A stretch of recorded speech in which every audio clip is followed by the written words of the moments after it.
Noble promise here. Another reading of My Ancestor Speaks, the life, death, and spirit of Emmett Till.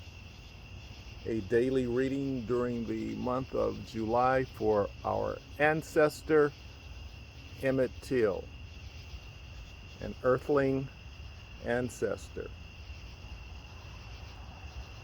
This reading will be the last piece from chapter 1, and then we'll gravitate to chapter 2. Yesterday we talked about my visit to Jamestown, Virginia for the 400th anniversary for the United States of America, and I videotaped the Africans of America who were there performing in the early hours. It was a day to remember. Let me read. That was a day to remember, and I videotaped everything and everybody. A highlight of the day for me was taking the opportunity to add comment where needed while visiting one of the offices within the Jamestown community. The area was a microcosm of a town. One was to imagine it, think of an old western town enclosed within high walls. Visitors congregated and walked the day away, making the fort the must-see place before leaving. There was one office space, and it was set with materials and an aesthetic that was very period designed. In fact, the entire fortress looked just like a remodeled 1607 that had been cleaned up for guests. The authentic looking but remodeled with up-to-date building materials and adherence to the building codes of today. The look and feel easily gave the sense of being there back then. Each building had a day's period dressed person explaining something about, in this case, a business office, and use that space to make presentation. The theme of a 1607 Jamestown was set. Next paragraph. The opportunity I had to take in the settlement's main business office, filled to capacity with about 20 men, women, and children of European descent. No, the enslaved people of an early Jamestown area, Virginia, did not work banker's hours. That's what I had to say. The costumed presenter playing the role of the office manager from the 17th century was now in the late mid-afternoon of the day making such a preposterous statement. I had to speak up. The presentations made before my visit there had to have been filled with non-Africans too. They all would likely have left the area after this office clerk's actor's presentation and heard the same.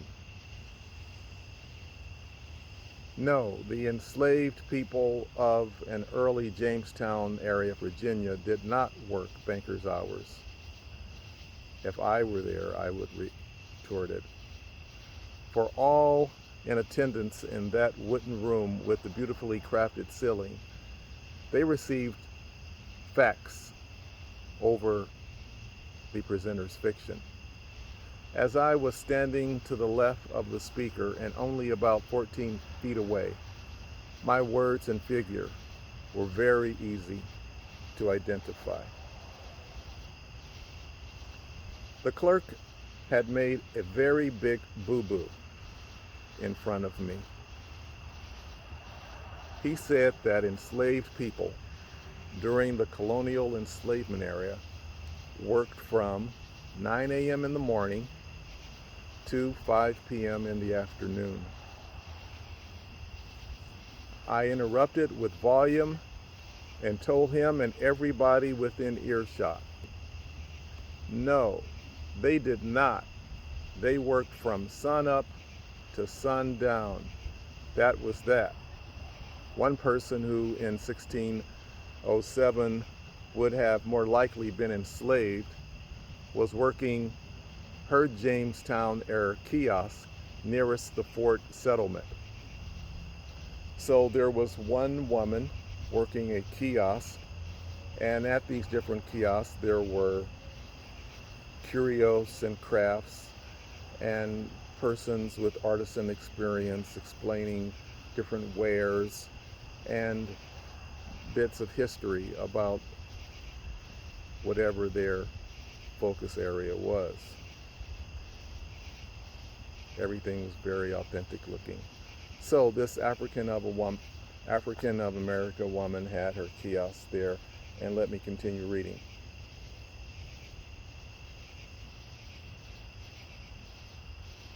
Maybe the office clerk from the settlement had one woman outside confused with people who looked like her from 400 years ago, who, unlike her, may have assignments at the Jamestown event for employment with those unusual hours for African historical figures of old. No way. That's a stretch statement. Of course, he did not confuse the woman at the kiosk for enslaved people 400 years ago and think that her hours were likened to those of the enslaved people. But such a banal statement is hard to even give credential to in terms of having sensibilities attached to it.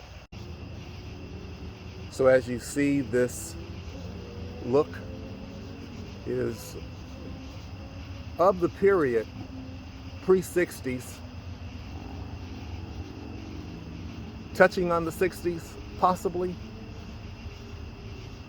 I will have to research, but I found the spot tonight, and this is definitely of the Jim Crow era, 40s, 50s, 60s, Gulf Station. It's a nice find.